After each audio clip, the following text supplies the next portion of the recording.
Le Coran, révélé il y a plus de 14 siècles, contient des descriptions étonnantes qui semblent anticiper des découvertes scientifiques modernes. Comment un texte ancien pourrait-il détenir une telle connaissance? Cette vidéo explore trois exemples frappants: l'embryologie, l'expansion de l'univers et l'origine de la vie. Ces récits coraniques, analysés à la lumière de la science actuelle, soulèvent des questions fascinantes sur l'origine divine du texte. Le Coran décrit les étapes du développement fœtal dans la sourate 23, versets 12-14.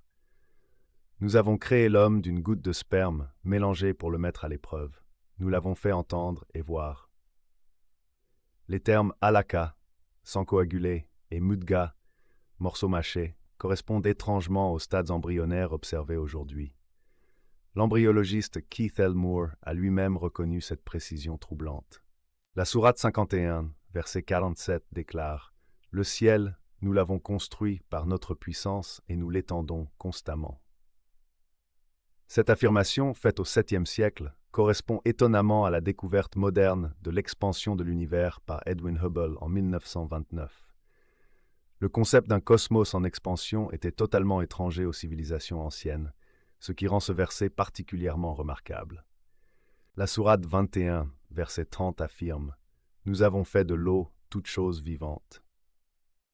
Cette déclaration coranique trouve écho dans les théories scientifiques modernes sur l'apparition de la vie dans les océans primitifs. Les recherches actuelles confirment que l'eau est essentielle à toute forme de vie connue, des bactéries extrémophiles aux cellules humaines. Le Coran soulignait cette vérité fondamentale bien avant les découvertes de la biochimie moderne. Les exemples explorés révèlent une compatibilité remarquable entre le Coran et la science moderne. Plutôt qu'une opposition, le texte sacré semble encourager l'exploration scientifique comme voie vers la compréhension de la création. Comme le dit la sourate 41-53, nous leur montrerons nos signes dans l'univers et en eux-mêmes.